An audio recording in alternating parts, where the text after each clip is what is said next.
I worked at the English Center at the University of Arizona, and of course working with international students, and lots of Saudi students. Nice. Lots of Gulf students from the Gulf Khalij states. and all that, yeah. But anyway, he was telling me that he loved chess, Right. and he said when I played chess at home, he said from Saudi Arabia, he said my grandfather, he said he didn't like it at all, and he was telling me my grandfather told us he didn't stop playing chess.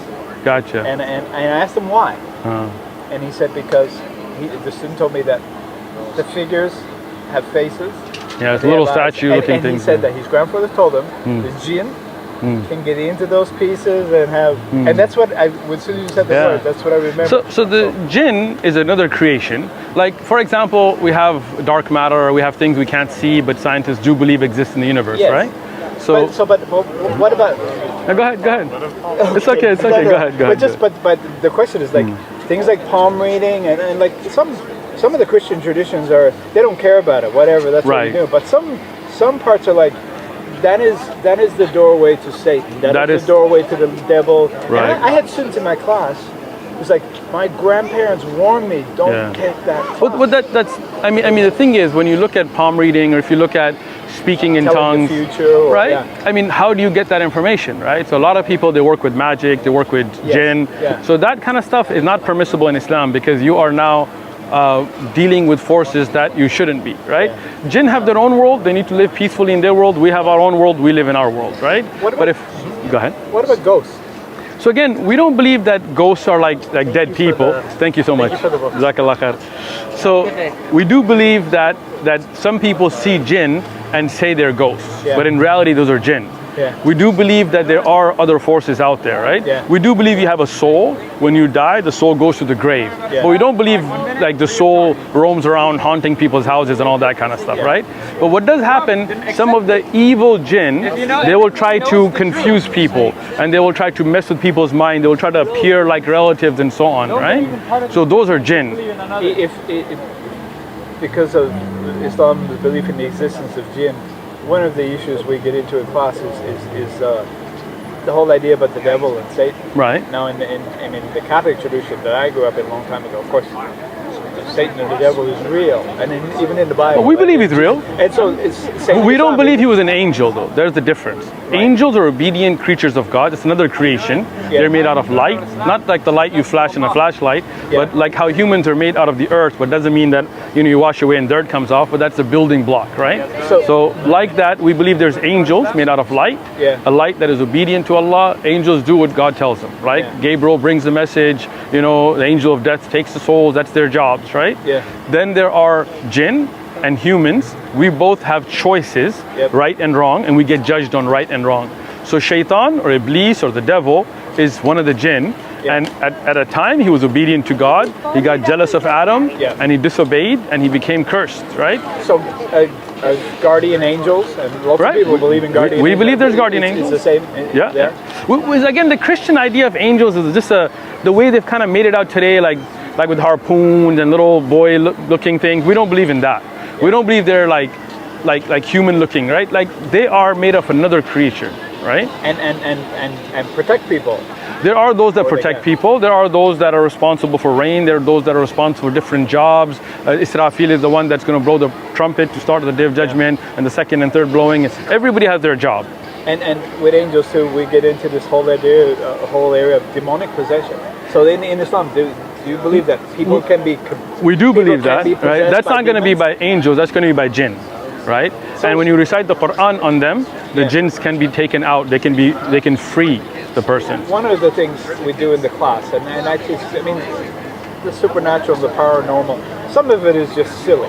Reading horoscopes. Who cares? See, we're against like Pisces and Libra and all that is shirk. We don't deal with that. Some of it is deadly serious. And I show my students newspaper headlines.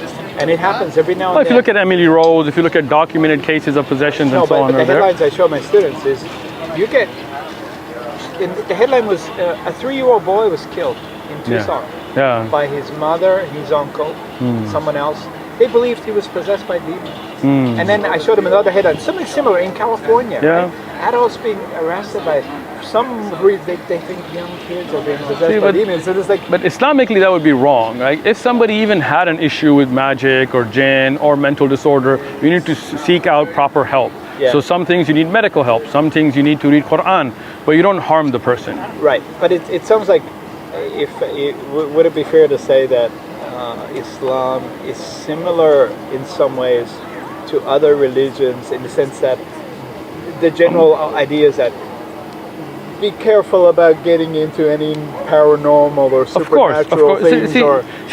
I think Islam is better than other religions in this issue, because we don't believe that you just go and beat up somebody like you see some of the Catholic exorcisms and all that, right? Yeah. We believe in Islam that just like if somebody has a medical issue, you should take them to a professional, right? Yeah. So if somebody has an actual jinn issue, you should take them to a proper qualified scholar to evaluate and treat, right? Yeah. We don't if you're like, hey, I got a headache, I'm not gonna be like, hey, let me perform brain surgery on you, right? Because I'm not a doctor, right? Yeah. Just like that, an average person shouldn't go and be like, I'm going to take this jinn out. No, like there are people who are scholars that know that knowledge, that know how to recite the Quran and how to peacefully take that jinn out. Let them deal with it. You know. Do you believe there is a God though? What do you believe? I grew up in the Catholic tradition. But I think from speaking to you, do realize a lot of the Catholic tradition is kind of made up, right? Yeah, right? I mean, look at the Pope today. I drifted away from the Catholic tradition in good.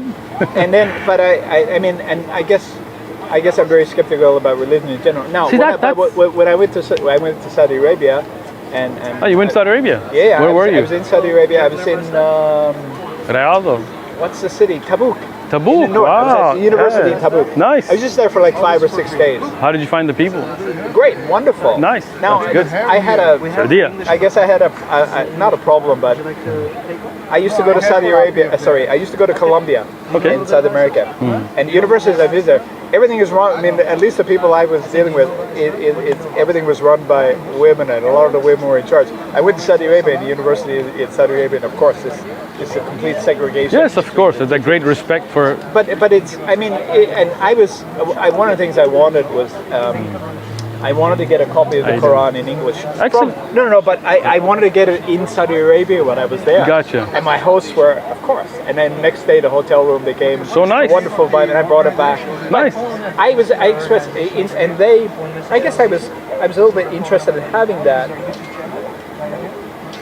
And they thought I wasn't so interested in Islam per se. But I remember one of the guys there, he told me, he said, Eddie, he said, if you take one step, the expression was something like this, if you take one step towards God, God will take 10 steps towards you. That amazing? That's beautiful, yeah.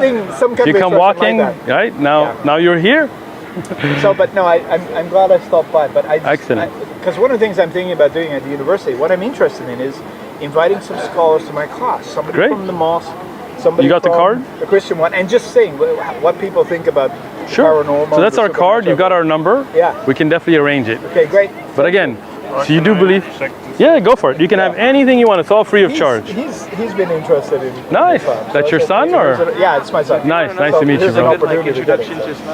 So what do you believe, though? Do you believe there's a God? No, I guess I'm agnostic. Skeptical. Yeah. But do you, I guess I understand. I have a very how to put it. I'm very strongly influenced by science. Gotcha. Oh, me too. Science is if you very look skeptical about a lot of. I don't think so. I don't think so. Like, the thing is, right? Like if you look at this book that your son has and you have as well, you'll see about how the science proves that the Quran had knowledge the Prophet Muhammad, peace be upon him, could not have had. Muslims, we have no problem with science, right? But what is science? Science is observation. You have hypotheses, you put it through a testability, repeatability. Like I work in the med device industry. I got nothing against science, right? But science can't tell you what's the purpose of life. No. Science can't tell you who created you, right? We can say this is liquid and we can put that to a test. I got no problem with that. Does it flow? Can you freeze it, make it a solid? Can you unfreeze it? That's no issue with that. Yeah. But how could a man named Muhammad in the desert know about scientific facts that the people at that time could not have known? Yeah. Right? So now science would have to say there'd have to be some way for him to get that knowledge. The Quran talks about the sun and the moon and their orbits. I know the Arabs had no idea the sun's in an orbit, right? They had no idea. Even they weren't Greeks and they weren't Romans, they weren't philosophers. Even the Greeks and Romans were fighting about these issues, right? Till recently, even scientists felt the sun didn't have an orbit. Until very recently, they said, no, it does. It's a very slow orbit, but it does. Yeah. So how could the Prophet Muhammad have known that? So it is a good point. And some of the stuff you're talking about, I'm not familiar with this. So I'm looking. You're going to read. Excellent. Here's one final thing, and coming back to my class. The existence of the devil or Satan, and lots of people believe that a lot of the nastiness and evil that happens in the world is because of the devil. As Muslims, we believe there are different sources for evil, right? Meaning, one is what we call the nafs, the desires a person has themselves. Yeah. You could have evil inclinations yourself, right? Yeah. Then there is the whispering of the devil, and it's not just one devil. There are shayateen, many. That is one aspect. But you have the ability to conquer your own nafs, to conquer your own evil desires. You have the ability to say, A'udhu billahi shaitan ar-rajim, A'udhu billahi, and I seek refuge from shaitan, the accursed, right? Yeah. You have the ability to fight that off, right? But now it's your choice. Like even amongst friends, you have good and like, you're a young guy, right? You're gonna have some young guys, friends going to tell you, let's go do some drugs, let's go rob somebody. And you're gonna have other guys that are gonna be like, hey man, stay away from that, turn towards Allah, be a good person, right? Yeah. So now it's your choice who you listen to. Right? There are angels trying to guide you towards good. There are devils or jinns trying to guide you towards evil. You've got your own right and wrong inside you. Sometimes you might see something nice and you'll be like, I just want to take it. And other times you're going to be like, nah, I shouldn't because that's not mine. Right? Who do you listen to? Which voice do you listen to is where your judgment comes in. Make sense? Yeah. Good. Thank you. We're going to read the stuff and we're excellent. We're going to compare most. We appreciate you stopping by. Yeah. Thank you so much. We'll look